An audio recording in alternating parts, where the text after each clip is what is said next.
setiap kita yang namanya orang hidup itu pasti punya yang namanya pergumulan, betul ya? Punya masalah apapun itu, baik pergumulan dengan kesehatan yang terus menerus mungkin tidak kunjung sembuh, ya. Kita mengalami mungkin masalah dalam pekerjaan kita, dalam usaha kita alami kebangkrutan, ditipu orang, ya. Kita mengalami mungkin yang namanya hubungan suami istri yang retak, ya, antara orang tua dan anak. Atau juga mungkin kita mengalami clash dalam pelayanan, apapun itu, kita pasti mengalami yang namanya masalah, yang namanya pergumulan. Kenapa? Karena kita masih hidup di dunia ini, ya. Itu bukti bahwa kita tuh hidup, kita pasti masih mengalami masalah, ya. Tetapi kita harus sadar sepenuhnya bahwa di tengah masalah itu Tuhan itu turut bekerja dalam segala sesuatu. Amin. Untuk mendatangkan kebaikan bagi setiap anak-anaknya. Amin. Amin. Oke. Jadi ada beberapa hal yang saya mau sharingkan. Bagaimana kita kuat di tengah badai? Bagaimana kita bisa menang di dalam setiap pergumulan dan masalah hidup kita? Yang pertama, poin yang paling penting, kita harus memiliki hubungan yang intim dengan Tuhan. Kenapa kita harus memiliki hubungan yang intim dengan Tuhan? Karena pada waktu kita merendahkan diri kita di hadapan Tuhan, pada waktu kita mencari dahulu Tuhan lebih dari segalanya, Tuhan itu akan berperkara, Tuhan akan menolong kita. Bahkan Tuhan akan menyatakan dirinya lewat persoalan yang kita hadapi. Kalau misalkan, ya, kalau kita misalkan kekurangan uang, ya, waktu kita datang kepada Tuhan, mujizat kita tuh kelimpahan, mujizat itu tiba-tiba ada orang berkati kita, itu tidak akan kita alami kalau kita tidak ada masalah.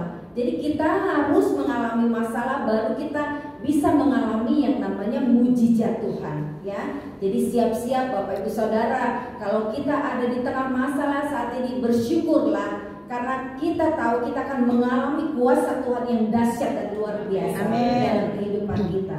Pada waktu kita memiliki hubungan pribadi yang intim dengan Tuhan, kita akan mengalami penyertaan Tuhan, ya. Kita akan mengalami penyediaan ilahi daripada Tuhan. Karena Dia Bapa yang baik, yang sekali-kali tidak pernah meninggalkan kita. Dia Tuhan yang baik, yang tidak pernah membiarkan kita bergumul sendirian. Dia selalu ada buat kita. Tapi kadangkala kita itu yang tidak merasakan kehadiran Tuhan di sisi kita di tengah kehidupan yang bermasalah itu. Kenapa? Karena kita fokusnya kepada masalah. Padahal Tuhan itu jauh lebih besar, jauh lebih hebat. Bahkan Alkitab katakan nama Yesus itu nama yang lebih besar, yang lebih tinggi, yang berkuasa, yang bisa disebutkan apapun itu namanya. Misalkan ada orang menderita penyakit kanker, Tuhan Yesus namanya lebih besar dari kanker. Kalau kita lagi bokeh gak punya uang, Tuhan Yesus lebih besar daripada kekurangan kita. Kalau kita sakit, Tuhan Yesus lebih besar daripada sakit penyakit kita. Ya, oleh sebab itu mari kita harus bangun hubungan kembali dengan Tuhan. Kita harus kembali kepada kasih mula-mula kepada Tuhan, ya. Pada waktu kita memiliki hubungan intim dengan Tuhan, roh kita pun akan kuat, ya. Pada waktu kita memiliki hubungan intim dengan Tuhan, roh kita on fire, bernyala-nyala. Waktu roh kita dikasih makan, kita mampu menanggung setiap kesulitan hidup ini, ya. Di Mazmur 25 ayat 14a dikatakan, Tuhan bergaul karib dengan orang yang takut akan Dia. Bergaul karib itu intim, ya, intim. Nah, kita harus memiliki hubungan intim dengan Tuhan. Pada waktu kita takut akan Tuhan, otomatis kita akan memiliki hubungan yang intim, yang close, yang dekat dengan Tuhan, ya. Bagaimana caranya kita membangun hubungan intim dengan Tuhan? Dengan cara waktu pribadi kita dengan Allah, ya. Sebelum kita memulai hari kita, ya, sebelum kita beraktivitas, mari kita kembali membangun hubungan, mencari Tuhan lebih dahulu. Tuhan, apa sih yang Tuhan mau aku lakukan hari ini buat Tuhan? Apa sih yang Tuhan pengen aku kerjakan hari ini buat Tuhan? Apa sih yang menjadi kerinduan Tuhan? Kita perlu cari kehendak Tuhan setiap pagi sebelum kita beraktivitas. Itu sangat penting. Kenapa? Karena pada waktu kita mencari Tuhan, disitulah Tuhan akan tuntun setiap langkah kita. Tuhan akan arahkan kita. kita harus pergi kemana, kita harus stop, atau kita harus berdiam diri. Nah, kenapa kita perlu membangun hubungan intim dengan Tuhan? Begitulah sepentingnya hidup kita di dalam Tuhan. Waktu kita memprioritaskan Tuhan di atas segalanya, dengan memberikan waktu yang terbaik buat Tuhan, bukan waktu sisa ya, waktu yang terbaik. Begitu kita bangun tidur, Tuhan terima kasih, aku masih bisa bangun pagi ini. Ada orang yang tidur malam terus gak bangun-bangun besok pagi. Kalau kita masih bisa beribadah pagi ini, itu bukankah Tuhan masih menginginkan sesuatu yang harus kita kerjakan untuk membangun kerajaan yang di muka bumi ini? Amin. Amin ya.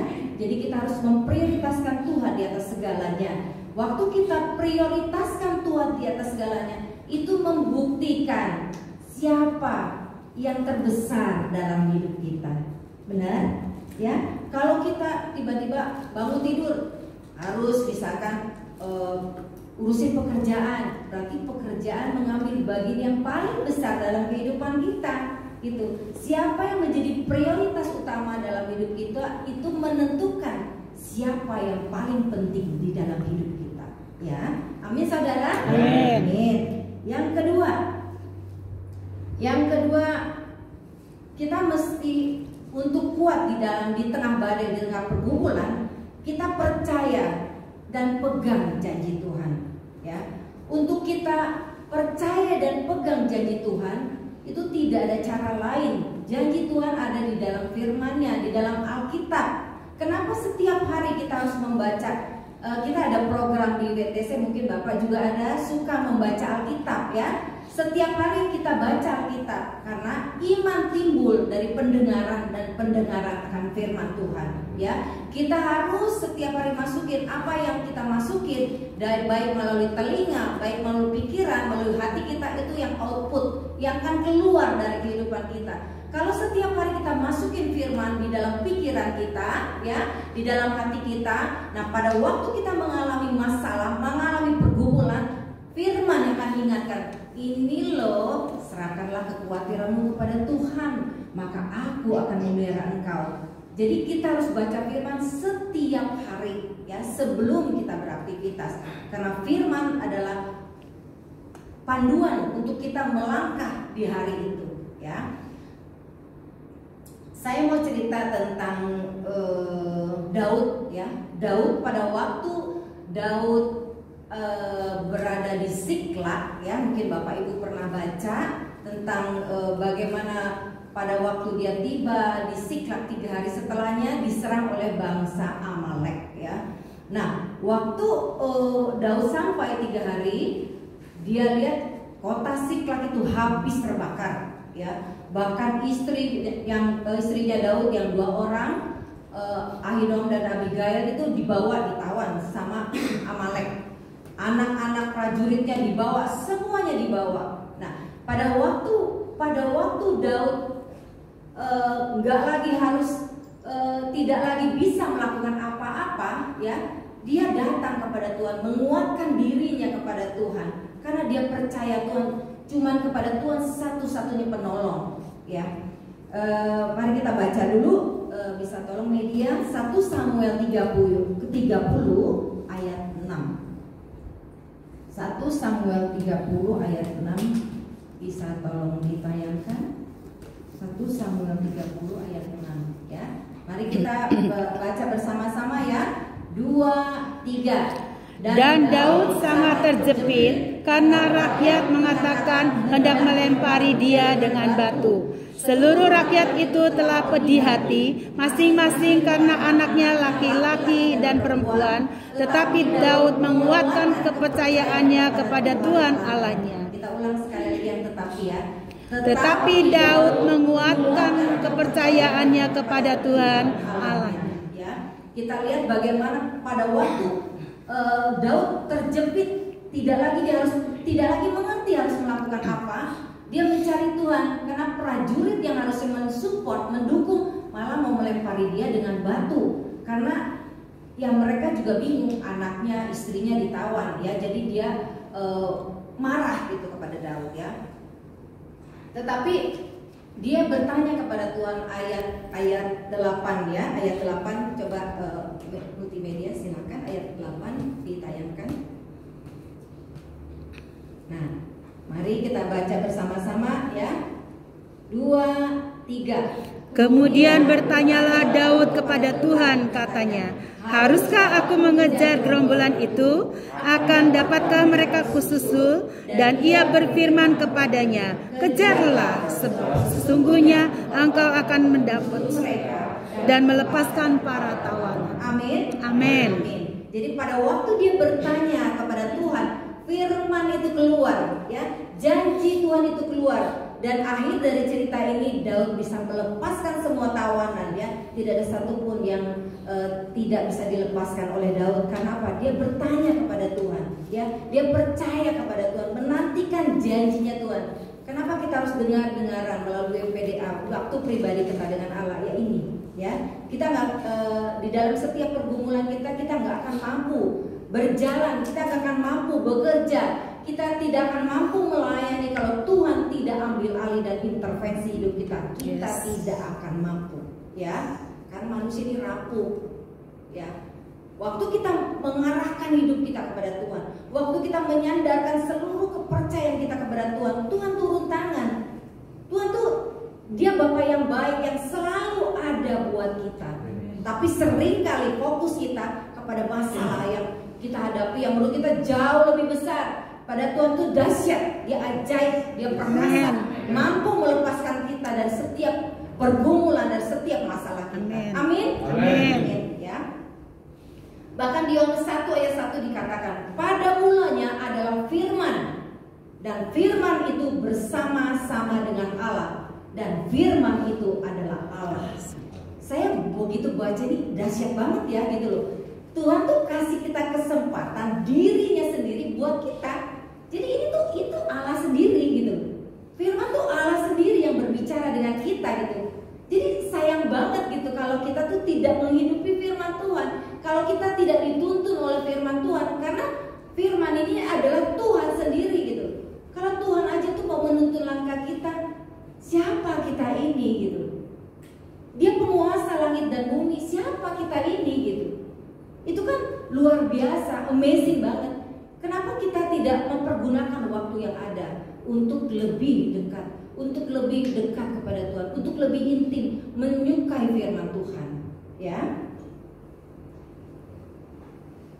Dan sekarang kita baca di Ayub 6 ayat 10.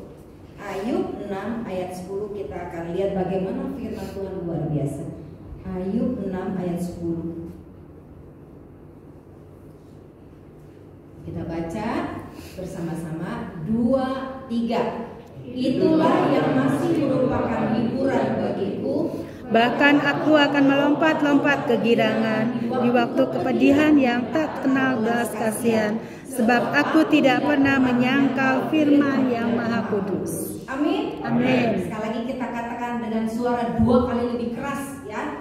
2, 3. Itulah yang masih merupakan hiburan bagiku. Bahkan aku akan melompat-lompat kegirangan di waktu kepedihan yang tak kenal belas kasihan, sebab aku tidak pernah menyangkal firman yang Maha Kudus. Amin. Amin. Lanjut, Mazmur 119 ayat 50. Mazmur 119 ayat 50.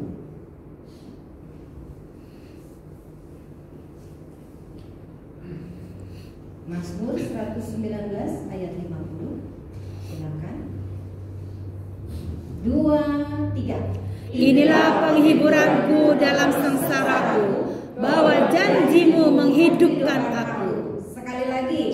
Inilah penghiburanku dalam sengsaraku, bahwa janjimu menghidupkan aku. Amin. Saya mau kesaksian saudara, Bapak Ibu saudara yang terkasih. Saya single parent. Single parent itu waktu anak-anak saya masih kecil, suami saya meninggal. Anak saya yang paling kecil umur 3 tahun, yang kedua umur 5 tahun, dan yang pertama umur 10 tahun. Waktu itu saya jadi janda umur berapa ya? Lupa. 34 tahun. Sekarang saya umur 55 tahun. Ya. Jadi sudah 21 tahun saya tinggal sendiri sama Tuhan Yesus tentunya. Jadi waktu itu, waktu suami saya meninggalnya masih muda, umur 42 tahun. Yang saya tidak pernah bayangkan umur 34 jadi janda gitu. Ya, jadi single parent itu saya gak pernah kepikir gitu, gak pernah kepikir. Nah, waktu suami saya meninggal, singkat cerita, itu sepertinya keadaan yang sangat-sangat berat buat saya. Kenapa? Saya tuh nggak punya uang. Saya nggak punya uang gitu loh. Maksudnya saya bekerja, tapi gaji saya cuma 2 juta saat itu gitu loh. Terus suami saya meninggal, tidak ada asuransi, ya. Terus tidak ada warisan. Bapak Ibu bisa kebayang nggak? Dengan gaji 2 juta, anak saya 3, dan usia sekolah. Ya, jangankan untuk kuliah, untuk sekolah, jangankan kuliah, ada sekolah, buat makan aja saya itu harus bergumul. Pagi makan, sore saya nggak tahu harus makan apa. Tetapi sampai detik ini saya tidak pernah kekurangan makan, tidak pernah nggak makan gitu loh maksudnya. Kadang-kadang kan kita tuh suka lebay pikirannya, aduh ntar gue gimana nih, ntar gimana nih gitu. Padahal itu tuh gak seperti, maksudnya keadaannya itu tidak seperti yang kita bayangkan. Memang berat saya bilang sangat berat yang saya alami pada waktu itu. Kenapa? Belum lagi saya harus ngalami anak sakit ya. Anak sakit yang umur 3 tahun dan 5 tahun waktu itu panas. Saya cuma bilang begini, Tuhan, saya tuh waktu itu punya iman yang rada-rada nekat ya. Kenapa? Saya tuh cuma gini loh, masa sih Tuhan tuh tega gitu loh. Maksudnya dia kan sudah ambil suamiku pulang, masa sih dia biarkan aku dan ketiga anakku harus menderita, melarat gitu loh ya. Nah, waktu anakku sakit yang nomor 5 dan nomor 3 dan nomor 2 itu umur 3 tahun dan 5 tahun, mereka panas. Cuman aku punya duit cuma 1.000, coba dapat apa? Iya kan? Tapi saya tidak mau mengandalkan manusia, saya mau buktiin gitu loh. Tuhan itu kan hidup, ya kan? Dia Bapak yang baik yang selalu ada buat saya. Jadi saya cuma bilang, Tuhan, aku percaya, aku bilang gitu, Tuhan yang pegang kendali hidupku. Aku serahkan kedua anak ini ke dalam tangan-Mu. Pada waktu itu iman saya cuma berpikir begini, Tuhan, kalau memang Tuhan menghendaki anak ini pulang, ya pulanglah, nggak apa-apa. Saya tidak akan marah. Saya bilang sama Tuhan, saya tidak akan marah karena saya tahu itu yang terbaik buat saya gitu. Karena suami saya udah diambil, ya udahlah, kalau mau diambil ya ambillah. Kita nggak berkuasa kok atas hidup ini gitu. Ngapain ngotot-ngotot gitu kan? Ya udah terserahlah Tuhan, sekarapnya Tuhan gitu. Jadi waktu saya berdoa begitu ya, dia badannya panas, saya nggak kasih obat. Saya mau tidur, Bang, aku serahkan anak ini ke dalam tangan-Mu, sepenuhnya mereka milik-Mu. Udah dong, udah saya tidur. Besok pagi saya lihat nih, ini anak napas ya kan, kalau napas kan gitu kan, orang kalau tidur kan napas kelihatan. Saya lihat dulu nih, dadanya turun naik gak nih gitu kan. Kalau turun naik berarti dia masih hidup gitu kan. Begitu saya lihat, bener masih hidup, dua-duanya turun naik gitu. Terus begitu saya pegang dahinya, nggak panas loh saudara. Benar-benar itu Tuhan tuh penyembuh, Tuhan pemulih gitu. Pada waktu kita tuh percaya penuh kepada Tuhan, berserah total kepada Tuhan, dia itu seneng gitu. Kalau kita tuh berharap kepada dia tuh, dia suka banget gitu loh. Jadi pengharapan kita di dalam Tuhan tuh tidak pernah mengecewakan. Yes, ya? Amin. Sama seperti jadi saya ceritakan bagaimana pergumulan saya gitu. Saya mah udah sering lah makan Indomie satu berame-rame, pakai kuah yang banyak, telur diairin supaya bisa makan berempat ya kan. Udah sering lah kayak gitu. Nah, anak saya minta yang 3 tahun minta susu lah. Saya ada telur, nggak punya minyak juga gitu. Ya, ada apa-apa sih nggak pernah ngomong sama orang. Selalu ngadu sama Tuhan, Tuhan, anak saya mau minum susu loh, Tuhan tanggung jawab loh. Aku bilang gitu. Itu anak saya nangis. Dia kalau diceritain sampai sekarang dia masih inget. Biar itu ya, masih kecil gitu. Terus dia bilang, Ma, cucu, karena masih kecil kan, cucu, karena dia saking kepengen susu dan nggak ada susu gitu, jadi dia nangis gitu kan. Ya, aku datang lagi, Tuhan, anakku mau minum susu loh. Aku bilang gitu, udahlah. Akhirnya aku kasih teh, nggak punya susu kasih teh gitu ya, kasih teh manis. Akhirnya dia tidur tapi cucu gitu, dia minta susu gitu. Nah, udah gitu ya. Tiba-tiba jam 3 siang ada yang ketok rumah saya. Itu saya kaget dan saya nangis. Kenapa? Ada yang nganterin susu ya, kaleng besar dan minyak 5 liter. Itu ajaib kan Tuhan itu. Saya kan gak cerita sama siapa-siapa, saya gak ngomong sama siapapun, saya cuma cerita sama Tuhan. Kenapa Tuhan bisa punya cara untuk menolong kita? Karena dia besar, Allah yang dahsyat gitu. Jadi percaya aja, apapun pergumulan kita ini, hidup kita ini ada dalam tangannya Tuhan. Masa hidup kita ini ada dalam tangan Tuhan. Tidak ada satupun kejadian kebetulan terjadi dalam hidup kita, enggak ada. Ya, nah, singkat cerita, saya bersyukur, berterima kasih ya, saya melewati ya dari mereka SD, SMA, ya SMA anakku yang pertama harus dipermalukan karena apa? Ya, kebayang nggak, gaji cuma 2 juta, saya bagi-bagi uang sekolah, misalkan bulan ini saya bayar listrik, bulan depan saya listrik nggak bayar, gitu loh. Karena supaya hidup bisa berjalan gitu. Tetapi saya tidak pernah mengeluh dan putus asa karena saya tahu waktunya akan tiba, Tuhan akan pulihkan hidup saya. Nah, waktu saya anak saya pulang tuh, dia bilang, aku tadi ditegur, dia bilang aku tuh dipermalukan. Kenapa? Ya belum bayar uang sekolah. Dia kebetulan sekolahnya di SMA Ursula ya. Dia bilang saya malu karena belum bayar uang sekolah, diumumin. Terus begitu, aduh, sejak saat itu saya utamakan, udahlah makanan belakangan, yang penting sekolah dulu. Karena udah SMA kan pasti punya yang namanya rasa malu ya, udah remaja gitu. Akhirnya saya dulukan gitu, dia untuk bayar uang sekolah gitu, semuanya. Nah, singkat cerita lagi ya, anak saya akhirnya mereka bisa lulus kuliah. Itu ajaib kan, lulus kuliah. Itu amazing. Saya kayak orang gila, Bapak Ibu, beneran. Saya kalau dapat formulir nih, saya berlutut, Tuhan, ini anak saya mau sekolah, ini bagaimana nih bayarannya, bagaimana untuk kuliahnya, semesterannya, saya nggak punya duit. Nanti tiba-tiba mau bayar semesteran, saya bersyukur banget anak saya tuh yang sekolah yang pertama, dia sekolahnya di Atmajaya gitu loh, yang juga nggak murah kan gitu kan. Tuh dia karena ngelihat iman orang tuanya. Jadi inilah penting bagaimana kita sebagai orang tua mewariskan iman dan mewariskan bagaimana Tuhan itu berkarya, bagaimana pengalaman kita sebagai orang tua itu kita harus turunkan, kita harus wariskan supaya istilahnya gini loh. Mereka kan melihat, oh ternyata mamaku tuh begini gitu loh, ternyata gini-gini gitu. Nah, di tengah pergumulan kesulitan mereka juga bertumbuh menjadi anak yang tough gitu, menjadi anak yang kuat karena biasa menderita gitu. Jadi anakku yang pertama lulus Atmajaya, puji Tuhan bagus, dan dia melanjutkan S2 di Inggris.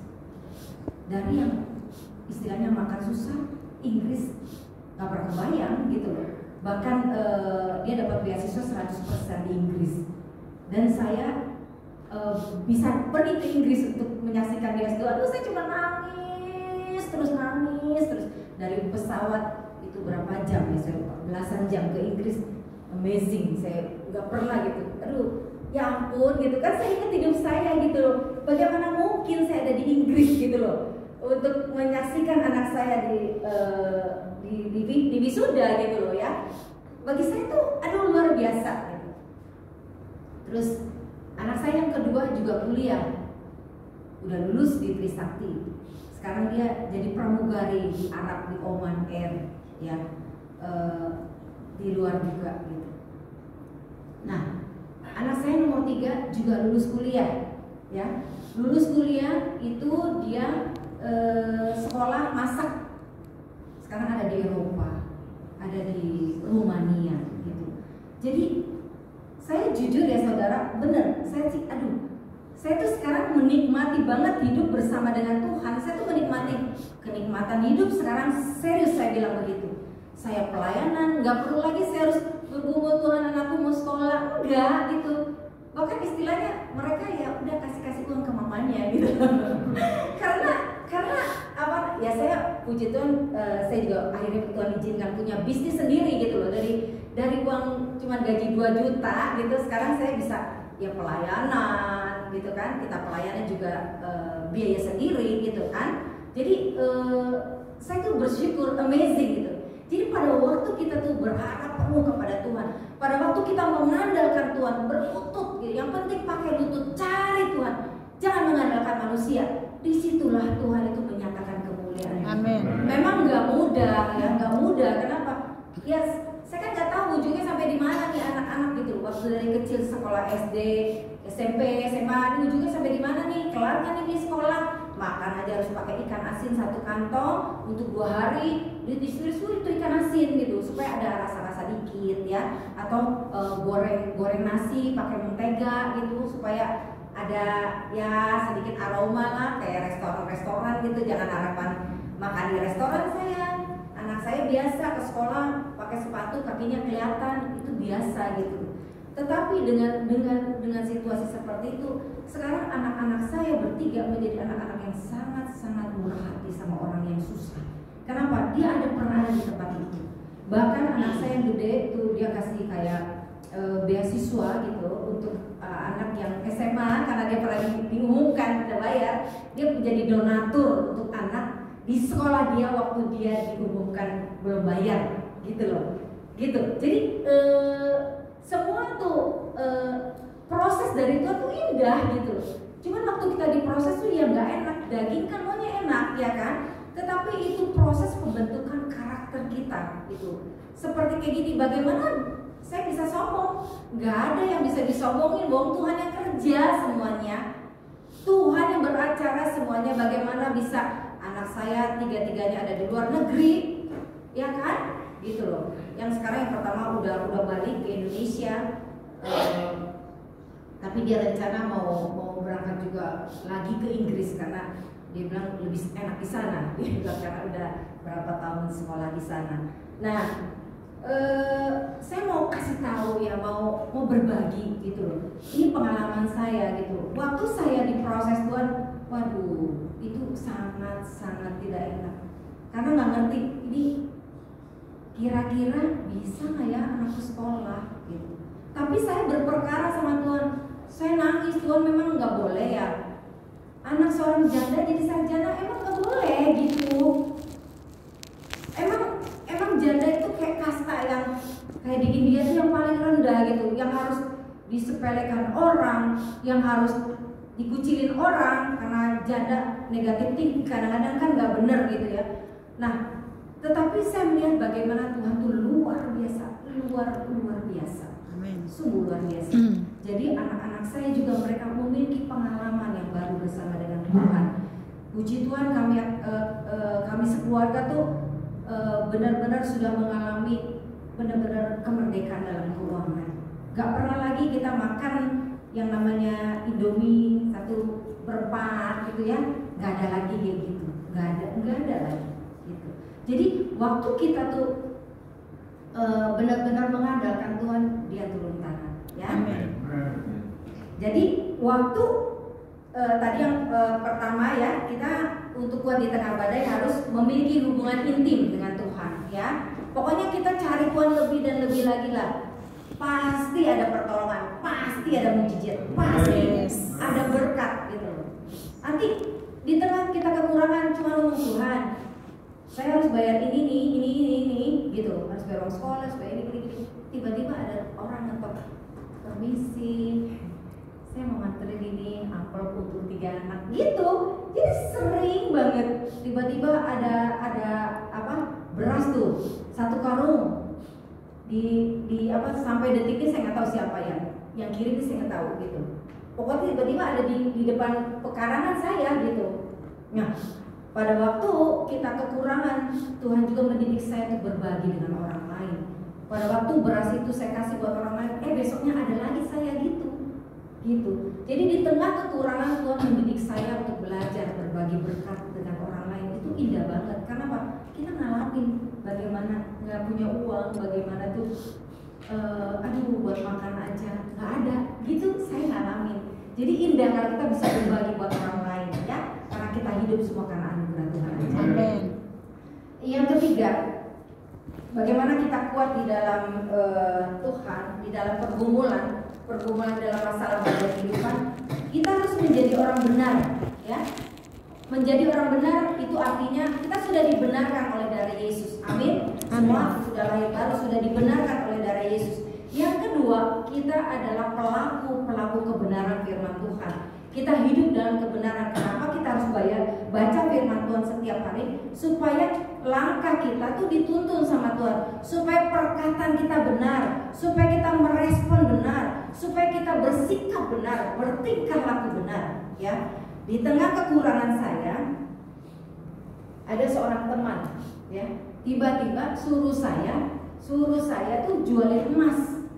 Nah, saya waktu itu polos-polos aja. Tin, kalau jualin dong emas.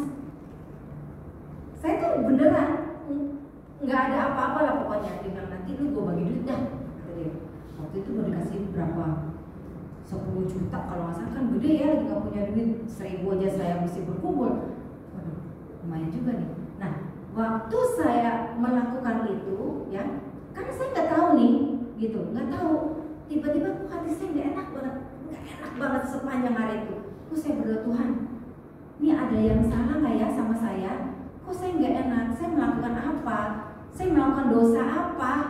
Tolong kasih tahu Tuhan. Sekarang saya mau tidur. Tuhan, ngomong ya lewat mimpi. Saya bilang, ngomong lewat mimpi. Nah, malam itu juga begitu saya minta, saya mimpi gitu.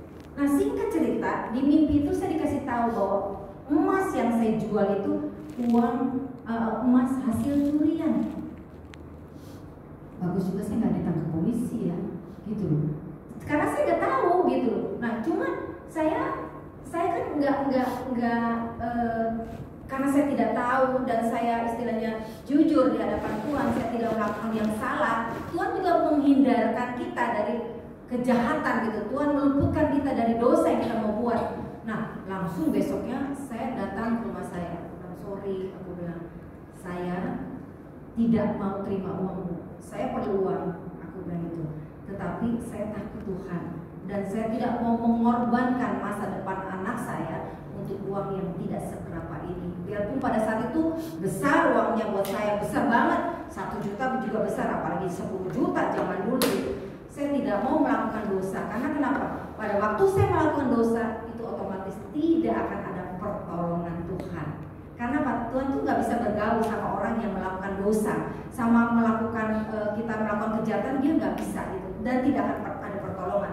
Jadi mending saya melakukan yang benar di hadapan Tuhan, karena saya tahu selalu ada pertolongan untuk orang-orang benar di hadapan Tuhan. Jadi kenapa kita harus melakukan firman Tuhan? Karena firman Tuhan akan menjagai kita, ia akan menjadi perisai bagi kita, gitu. Pada waktu kita hidup melakukan segala sesuatunya, ya. Yang keempat, yang terakhir sebelum Ibu Julia mau menyampaikan sesuatu. Yang keempat, kita harus tetap bersukacita, ya.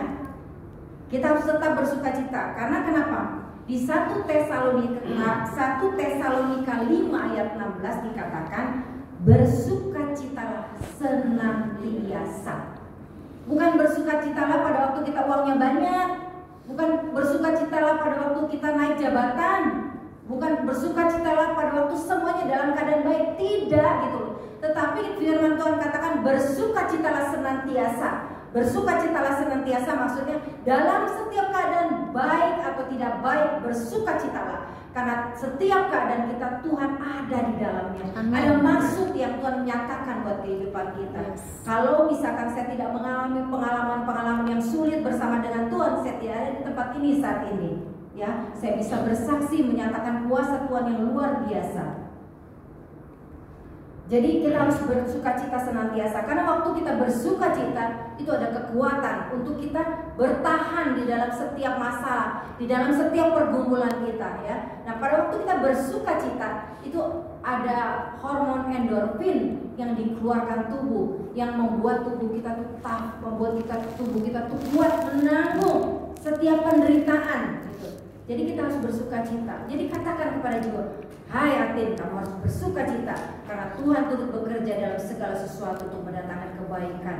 Ya, kita juga harus berkata benar. Gitu. Saya berkata benar waktu aku percaya anakku kan jadi sarjana, aku percaya anakku kan ada di bangsa-bangsa, dan itu terjadi. Gitu. Jadi kenapa hidup mati dikuasai lidah? Kita harus memperkatakan yang baik, kita harus memperkatakan yang positif. Ya, pada waktu anak-anak saya nakal gitu ya. Anak-anak saya nakal belum lagi ya, saya harus menata hati saya untuk kehilangan suami saya gitu ya. Anak-anak nakal kan kesel gitu ya, dia buat onar, tapi yang keluar dari mulut saya nadanya marah gitu. Tapi yang keluarkan dari mulut saya, kamu hebat ya, kamu pintar ya gitu.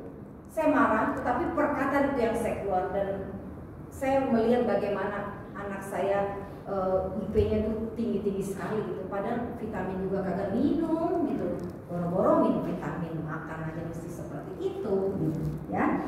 Jadi lewat kita bersuka cita itu tandanya kita mengucap syukur kepada Tuhan, ya, mengucap syukur bahwa kita tahu dengan pasti bahwa kasih setianya besar buat kita. Tuhan tuh selalu ada buat kita. Dengan kita mengucap syukur itu membuktikan bahwa Tuhan, aku setuju apapun yang terjadi dalam hidupku. Aku tuh kloplah sama hatinya Tuhan. Tuhan mau apa ya sekarapnya ada Tuhan. Begitu. Ya, saya sebelum saya mengakhiri, saya mau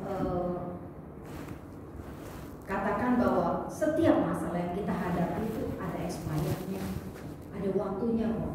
Nggak mungkin terus-terusan tuh kita dibiarkan Tuhan tuh ngalami susah, enggak, ada waktunya. Ada waktu untuk menangis, ada waktu untuk tertawa, ya kan? Kita alami gitu. Tapi di setiap pergumulan kita mengalami, Tuhan itu membuat iman kita tuh bertumbuh. Kita kenal siapa Tuhan kita yang sesungguhnya, gitu ya. Sekarang saya panggil Ibu Julian untuk bersaksi.